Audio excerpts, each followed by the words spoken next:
He looked at you with eyes that were absolutely piercing, not hostile, just real sincerity that said this man is unusual. He was small, even by Vietnamese standards. Only 4 feet 11 inches tall and barely 100 pounds, he appeared frail.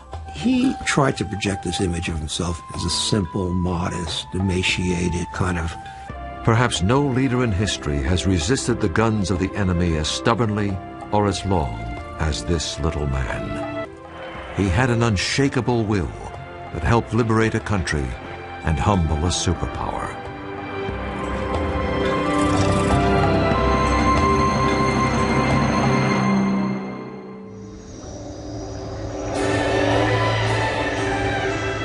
In the late 19th century, Indochina was France's most valuable colony.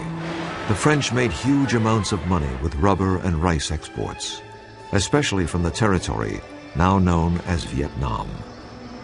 Unfortunately, the native people received little or no benefit of this wealth. They had few rights within their own country and little hope for a better life. Life was only slightly better for the family of Ho Chi Minh. What we do know about his...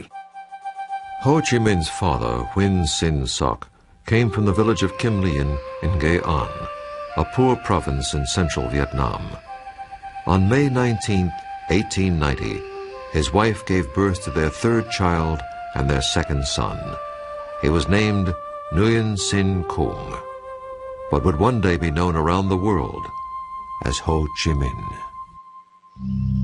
When Ho turned 11, tragedy struck the family. While his father was away, his mother died shortly after giving birth to a 3rd son. When his father came back to Hue, he took him back to his home village. Ho Chi Minh's father served as a mandarin or local official and spent a great deal of time away from home. Fortunately, relatives and family friends helped take care of Ho and his brother and sister. Initially, Ho's early education was in the traditional study of Chinese characters and Confucian philosophy. But he sent both of them to a preparatory school run by the imperial regime in such a way as to instruct the students in the French language and French culture. Though Ho's father worked for the imperial bureaucracy, he routinely criticized it for so easily relinquishing the country's independence to the French. He was recalled to, and it's at that point that his life fell apart. And he went to Saigon, he took a job for a while on a rubber plantation. Later he sold traditional medicines. Ho's father spent the rest of his life wandering the countryside, struggling to make a living, while Ho lived in Hue. He saw less and less of his father. This had a great impact on Ho. He also believed that his father had been punished for simply saying what everyone knew was true. Most Vietnamese suffered greatly at the hands of their colonial masters. Those who protested or even complained were often imprisoned, beaten, or even killed by the omnipotent French colonials. In 1908, at the age of 17, Ho was studying at the prestigious National Academy in Hue. One day, a group of farmers marched past the school, protesting the high level of Mandarin corruption and excessive taxation. Ho translated their demand. Equality, fraternity, and he wants to see how those ideals are really practiced in France. They're not practiced in Vietnam, where you have a rather repressive French colonial system. Ho had inherited his father's rebelliousness and his wanderlust. At the age of 21, he entered a merchant marine school where he learned how to be a kitchen helper. This new skill enabled him to leave Vietnam and go abroad. I think he left for 2 years. And in 1911 began an odyssey that would take him to nearly every corner of the world.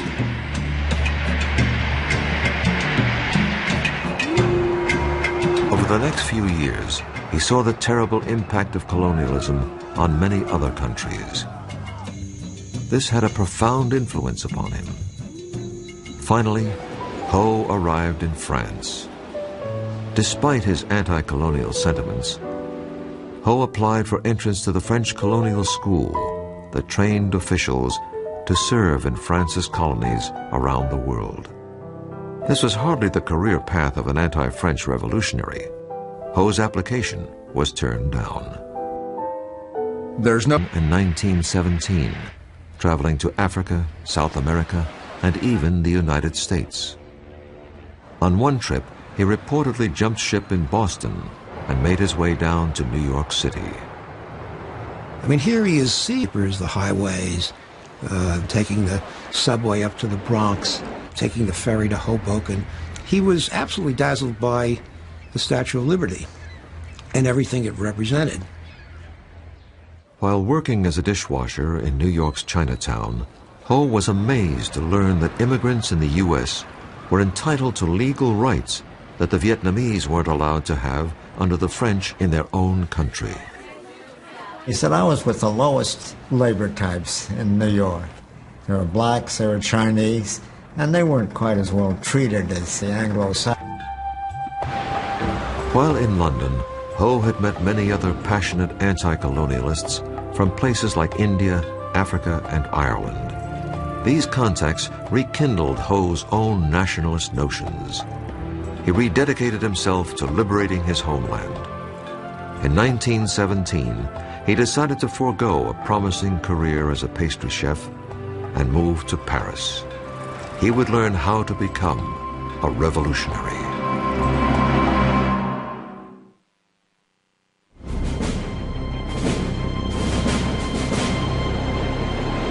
Ho Chi Minh arrived in Paris toward the end of World War I. There was a large Vietnamese community living there, but more important, this was where the decisions that affected colonial Vietnam were made. Ho was determined to help change French policy toward his country. But first, he wanted to experience Paris.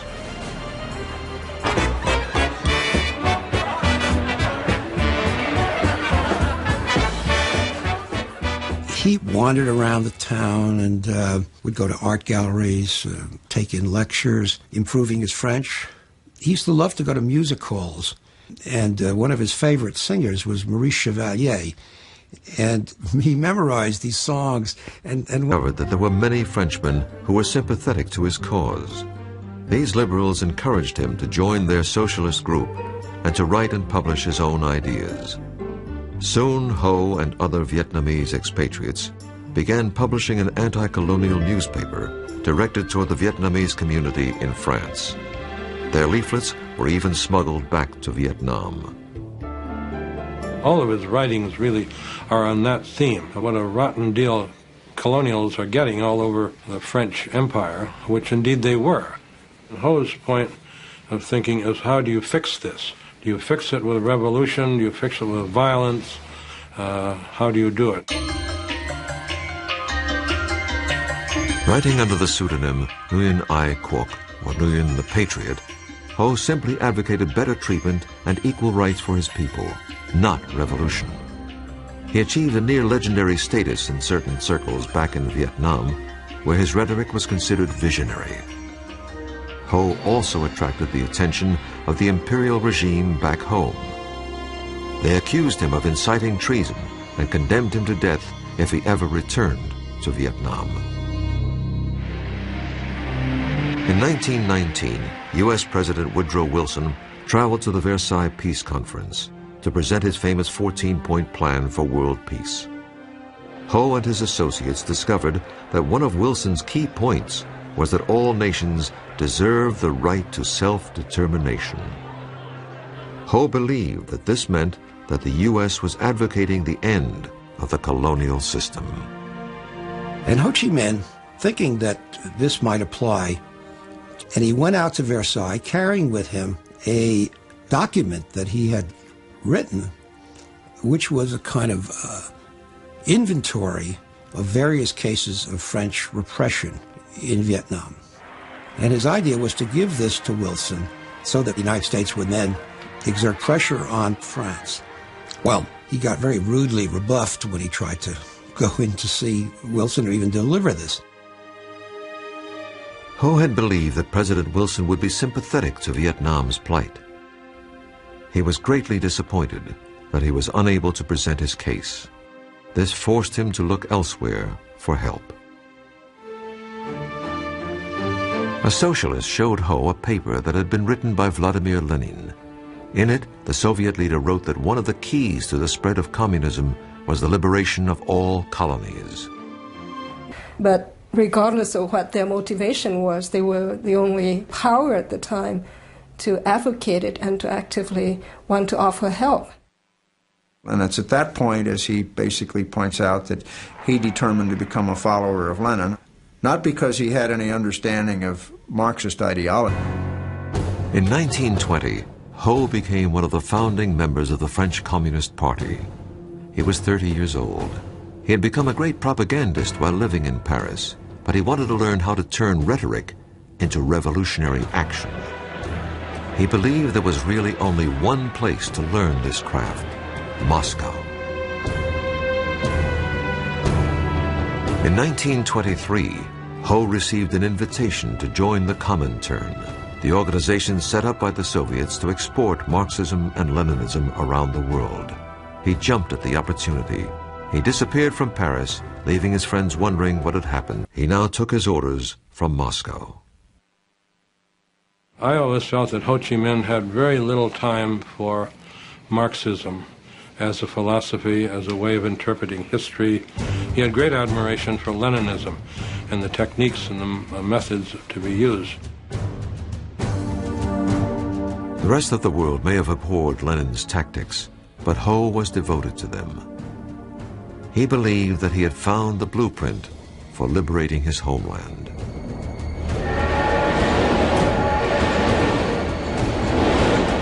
Ho received his first international assignment when he was sent to Canton in South China to help organize communist cadres. It was here that he also began a clandestine lifestyle that would last nearly 30 years. He went underground, so to speak. And you have him wandering around the world under a wide variety of aliases. Some of them Vietnamese, some of them Chinese, depending on where he was and what purpose he needed. In 1927, Ho was nearly arrested when the Chinese nationalist leader Chiang Kai-shek turned against the communists. Ho narrowly escaped capture and a likely death sentence, and eventually made his way to Siam, or present-day Thailand.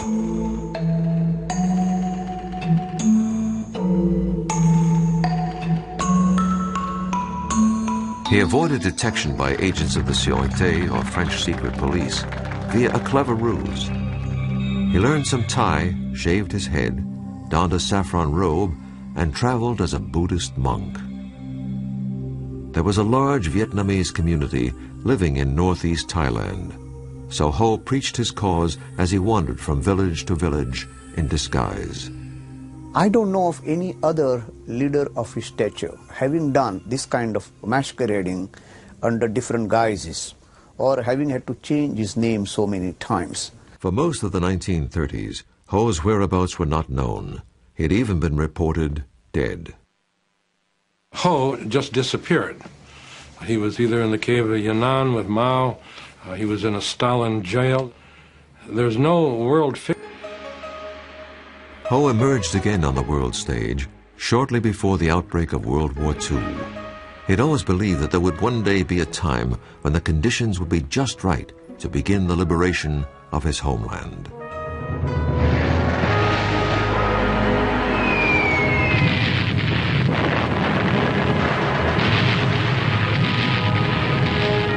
When France fell to Germany in the early months of World War II, and the pro-German Vichy government took over the colonial rule of Vietnam, Ho believed that the moment had arrived. In early 1941, he slipped across the Chinese border and into the jungles of North Vietnam. Incredibly, this was the first time Ho had set foot in his homeland in over 30 years. He was armed only with his ideas, but he was determined to lead a revolution, to liberate his country, or to die trying.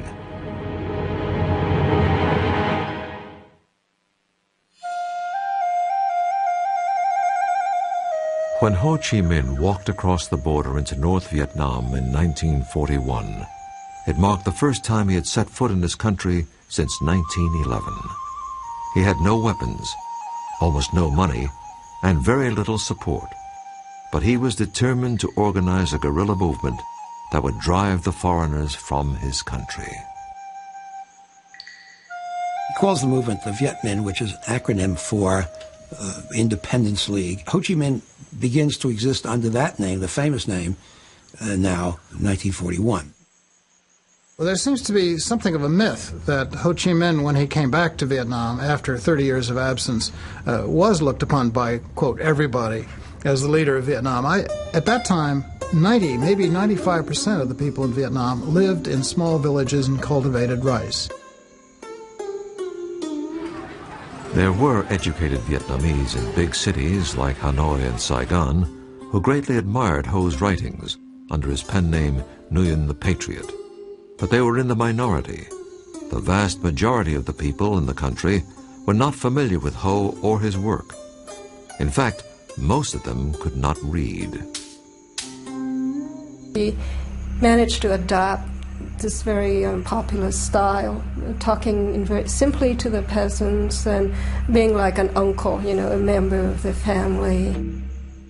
Ho brought the role that his father had played as the avuncular village mandarin or local public official to a national level. Though some critics believe that this persona was nothing short of a calculated act, it was effective and the movement gained momentum. I think Ho Chi Minh's goal determined his behavior. In order to reach the masses, he had to be looking and acting and living like a peasant. Followers also promoted the notion that he was a lifelong celibate who didn't have time for romance or a family because he was so devoted to his cause. This was a myth. It's fairly established that he had either a Chinese wife or a Chinese concubine when he was in Hong Kong. No one knows at this point what happened to that woman. If Ho was married when he returned to Vietnam, it was to his cause. He was much more interested in finding the right people to form the nucleus of his movement. One of Ho's best decisions was to enlist the help of a talented young man named Vo Nguyen Giap. Giap had a brilliant military mind and was a born leader. But when Giap and his men first encountered Ho, they didn't know who he was or why they should follow him. Ho told them that he had been trained in Moscow and that he was going to liberate the country by using the proven methods of his hero, Lenin. Giap and his men, and hundreds of others, soon joined Ho. I never thought of him as a revolutionary as much as an organization man. He was a genius. A popular front is simply a group of groups united in a single purpose. Ho brought many of the other Vietnamese nationalist organizations together under his banner. But in order to do this, he had to focus on the issues that would appeal to the broadest possible group. One was the issue of national independence, and the other was what might loosely be called social justice, which would mean land reform, better working conditions, democratic rights, and things.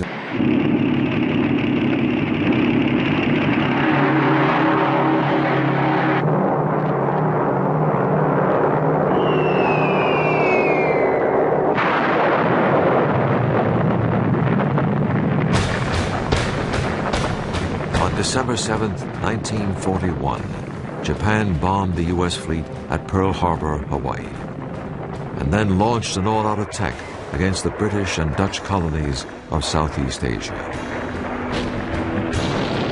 Within weeks, Hong Kong, Malaya, Singapore, and Indonesia had all fallen to the Japanese Empire. The Japanese called off their attack on French Indochina when the local pro-Nazi Vichy colonial administration agreed to collaborate with Japan, Germany's Axis partner. Ho could very well have said, okay, I will side with the Japanese because they're both aliens. Neither one of them is going to do us any good. Ho Chi Minh traveled to South China. Since the Chinese were also fighting Japan, he believed that he could get some military aid from the nationalist Chinese. To his surprise, he was arrested by the local authorities because he was a communist. Ho was thrown into prison. He kept a journal, writing mostly in the Chinese of his youth, in hopes of converting his captors to his point of view. In one poem he wrote, "My heart travels 1,000 miles toward my native land. Innocent, I have now endured a whole year in prison. Using my tears for ink, I turn my thoughts into verse." Ho's health deteriorated as the months passed. He had to find a way out of prison, or he would never live long enough to liberate Vietnam.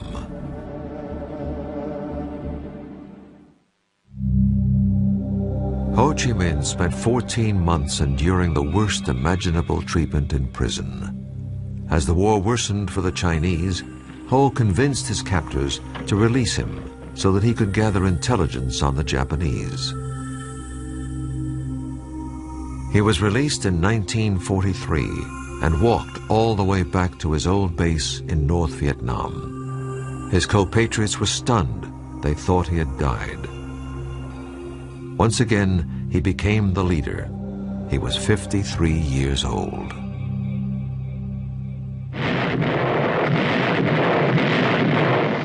After the U.S. entered the war against Japan, Ho believed that getting American help was essential to Vietnam's future independence. When an American pilot was shot down in North Vietnam, he was brought all the way back to his base in China by Ho. He's got this wispy beard and he looks like, he weighs about 85 pounds and he looks like he'd be blown over with a feather. Ho offered his services to the commanding officer, General Claire Chennault of the legendary Flying Tigers. Chennault declined the offer, but the Office of Strategic Service, or OSS, America's wartime intelligence service, was interested.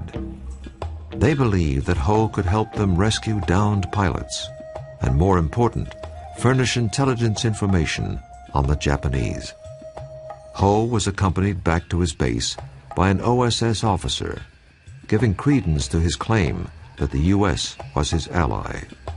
When the OSS began supplying radios, weapons, and training, it helped establish Ho's Viet Minh as the preeminent Vietnamese nationalist organization. But once again, Ho's life was in jeopardy. Ho took to his bed and really seemed very sick, so we sent in a paramedic, every antibiotic he had, and Ho recovered. Ho greatly appreciated the Americans, and he impressed all of them. He not only spoke and wrote in English, but he seemed to understand their culture, too. He had also acquired a very American habit. He liked to smoke American cigarettes, Philip Morris in particular. Those are the ones that he will offer to the guests. In August of 1945, 2 atomic bombs brought the war to a rapid conclusion. When Japan surrendered, there was really no one in control of Vietnam. Ho moved quickly into the gap. With General Vo Nguyen Giap leading his guerrilla forces, they took control of the north. That must have been an electrifying experience for the masses. 2nd, 1945, nearly 500,000 people attended a huge rally in Hanoi. Ho gave an independence speech that began with the words, "We hold these truths to be self-evident, that all men are created equal, that they are endowed by their Creator with certain inalienable rights, and that among these are life, liberty, and the pursuit of happiness." He quoted directly from Declaration of Independence, and maybe what he was doing was flattering United States so that they could be on his side. He'd admit to being a communist. He said, my purpose is to free up Indochina. I'm not doing anything different than you did in 1776. You managed to deal with it pretty well, and that's all I'm trying to do now. Do you have any problem with that? Ho had no illusions about the tenuous nature of Vietnamese independence. In perfect English, he wrote a letter to his OSS contacts stating, "The war is won, but we small and subject countries have no share, or very, very small share, in the victory of freedom and democracy. Probably, if we want to get a sufficient share, we have still to fight." Ho went to Paris in 1946 in hopes of working out a compromise where Vietnam could become autonomous within the French Commonwealth. I think Ho's mission to Paris failed. Back in Vietnam, conditions were even worse than they had been before World War II. The French army returned and brutalized the country. As many as 2 million Vietnamese starved to death during a famine, while rice was exported to France. Ho appealed to the U.S. for mediation, but never even received a reply. The emerging Cold War between the Soviet Union and America made France's participation in the defense of Western Europe critical to the U.S. The French agreed to cooperate with the Americans, but the U.S. had to keep out of France's colonial affairs. Ho Chi Minh was meeting with a rather sympathetic French official. He said to him something. He says, if we go to war, we're going to lose 10 men for every one that you lose. But in the end, we'll win and you'll lose. By the end of 1946, Ho, General Giap, and the Viet Minh were back in the jungle fighting a guerrilla war against the French.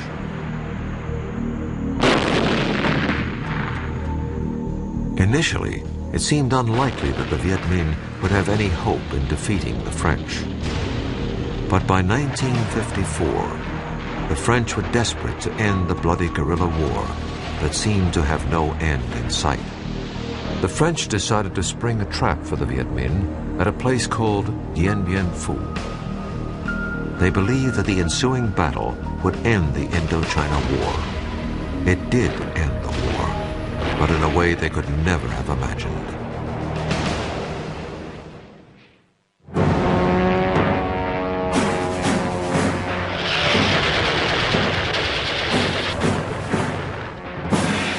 In March of 1954, the French army believed that they had lured Ho Chi Minh's forces into a trap near a remote outpost called Dien Bien Phu. Unfortunately for the French, they only trapped themselves. The battle cost the French over 15,000 casualties. It also cost them Indochina. The Viet Minh victory over the French marked the first time that a European power had been defeated in battle by its colony since the American Revolution.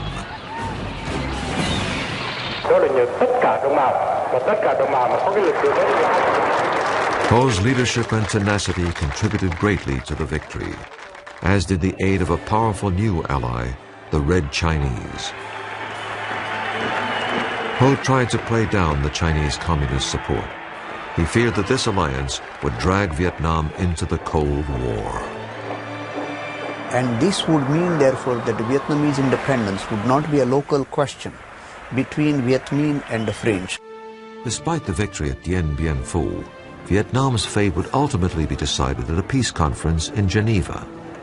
Both the Soviet Union and Red China urged Ho to accept the terms of the Geneva Peace Agreement, which divided the country in half at the 17th parallel.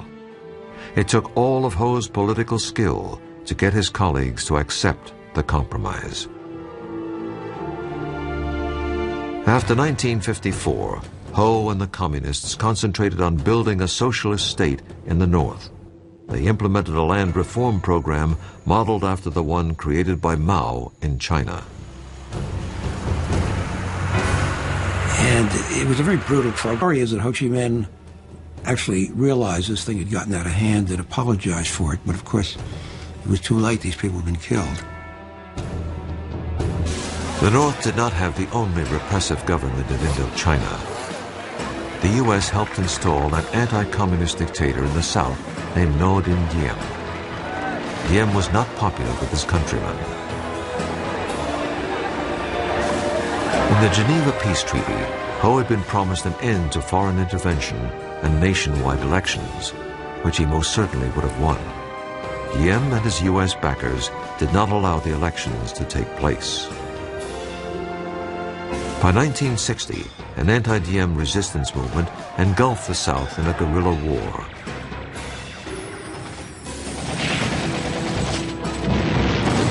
The more the North supported the guerrillas, or Viet Cong, the more the U.S. intervened to counter the spread of communism. Just as Ho had feared, Vietnam had become the key battlefield of the Cold War. We had this idiotic idea that communism was a monolith, that all communists were the same, and Ho was part of that monolith. But there's a lot of evidence that he wasn't. By 1966, the Vietnam War was in full swing.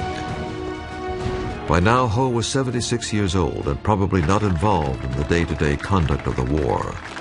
But he was still the prime source of inspiration to the Vietnamese people to fight on, no matter the cost. Ho Chi Minh died on September 2nd, 1969, at the age of 79. Though it would be almost 6 more years before the final Vietnamese victory, most of Ho's countrymen believed that he was the one most responsible for the liberation and unification of Vietnam.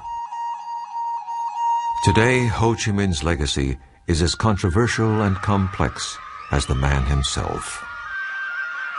There is, on the one hand, the image of Ho Chi Minh as the patriot, the leader of his country's struggle for national liberation, the man of simple tastes, a man who is almost more a Confucian than he is a Marxist or a Leninist, which carried out policies deeply repugnant to many Vietnamese.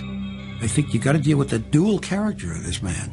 At the same time that you have this image of the kindly, wispy, emaciated